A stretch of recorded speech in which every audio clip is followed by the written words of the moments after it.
गेल्या अनेक दिवसांपासून प्रलंबित असलेली मागणी केंद्र सरकारने अखेर पूर्ण केली आणि मराठी भाषेला अभिजात भाषेचा दर्जा मिळाला। या निर्णयाचं सगळ्याच स्तरातून आता कौतुक होत असताना या निर्णयाने नेमका काय फायदा होणार आहे, चला पाहूयात।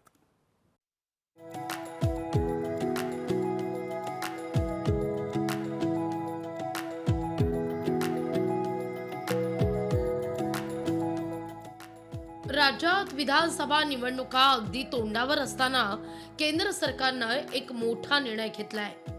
अनेक दशकांपासून प्रलंबित असणारी तमाम मराठी जनांची मागणी केंद्र सरकारनं पूर्ण केली आहे। केंद्र सरकारनं मराठी भाषेला अभिजात भाषेचा दर्जा देण्याचा निर्णय हा घेतलाय।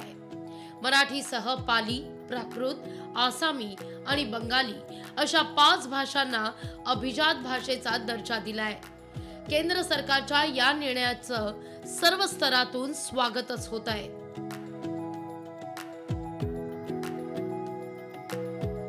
आता मुद्दा हा आहे, मराठीला अभिजात भाषेचा दर्जा मिळाला म्हणजे नेमकं काय मिळालं? हा दर्जा मिळणं म्हणजे भाषेच्या समृद्धीवर राज्य मान्यतेची मोहर उमटणं। देशात आतापर्यंत 6 भाषांना अभिजात भाषेचा दर्जा मिळालाय। अभिजात भाषेचा दर्जा मिळवण्याकरता काय निकष असतात ते पाहूया।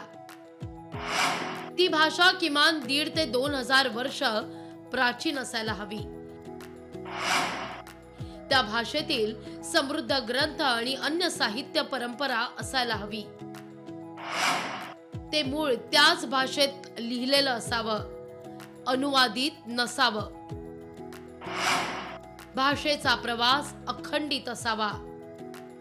निकषाच्या कसोटीवर उतरून मराठी भाषा अभिजात ठरली खरी, पण आता मराठीला अभिजात भाषेचा दर्जा मिळाल्यावर काय फायदा होणार आहे तेही पाहूया। भाषा अधिक समृद्ध होण्यास केंद्र सरकारकडून दरवर्षी अंदाजे 250 ते 300 कोटी रुपयांचं अनुदान मिळेल। भाषा भवन उभारणं, त्या भाषेतील साहित्याचा प्रसार करणं, ग्रंथालय उभारणं याकरता निधी उपलब्ध होईल। अभिजात भाषेतील विद्वानांकरता दरवर्षी 2 राष्ट्रीय पुरस्कार जाहीर होतील। Centre of excellence for studies याची स्थापना केली जाईल।